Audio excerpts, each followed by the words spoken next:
Was నేను మీ ayurvedic doctor Premanandam. So చూడండి, నేను మీకు ఈరోజు ఈ వీడియో ద్వారా బోధకాలను నయం చేయడానికి తినే మెడిసిన్ ఇంట్లో ఉండి తయారు చేసుకునే విధానాన్ని చూపిస్తాను. సో చూస్తున్నారు కదా వ్యూవర్స్, ఇవి తిప్పతీగ ఆకులు, తమలపాకులు కావు, ఇవి తిప్పతీగ ఆకులు. ఓకేనా? తిప్పతీగ చెట్టు యొక్క ఆకులను ఒక 5 వరకు తెచ్చుకొని ఈ తొడిమ ఉంది కదా, దీన్ని తీసేసేయండి.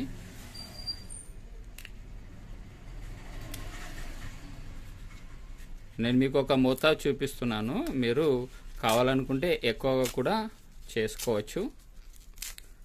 ఇవి కడగండి. ఒక 5 ఆకులు తీసుకువచ్చి కడిగిన తర్వాత ఇలా చిన్న చిన్న ముక్కలుగా చేసి రోట్లో వేసి దీన్ని పేస్టు లాగా అయ్యేంత వరకు బాగా నూరండి. ఓకేనా? మీకు ఇంట్లో కనుక పెద్ద రోలు అవైలబుల్ ఉంటే పెద్ద రోలు తీసుకోండి. పెద్ద రోలు తీసుకుంటే ఇంకా మీకు సింపుల్గా మరియు ఈజీగా ఎక్కువ మోతాదు అంటే ఎక్కువ గోళీలు చేసుకోవడానికి ఉపయోగపడుతుంది. చూసారు కదా, ఇలా నూరిన తర్వాత ఇది చూస్తున్నారు కదా, ఇది కరక్కాయ పెచ్చుల చూర్ణము. కరక్కాయ పెచ్చులను దూరగా వేయించి చల్లారిన తర్వాత చూర్ణంగా చేసి పెట్టుకున్నటువంటిది. ఇది ఒక 1 టీ స్పూన్ వరకు వేయండి. ఇందులో వేసి ఈ ఆకులతో పాటుగా మళ్ళీ ఒకసారి నూరండి. మీరు ఎంత బాగా నూరితే ఈ గోళీలు అంత బాగా వస్తాయి. సో ఇది చూస్తున్నారు కదా, ఇది సైంధవ లవణము, దీన్ని రాక్ సాల్ట్ అంటారు. ఇది ఒక 1/2 టీ స్పూన్ మోతాదు ఇందులో వేసేసేయండి.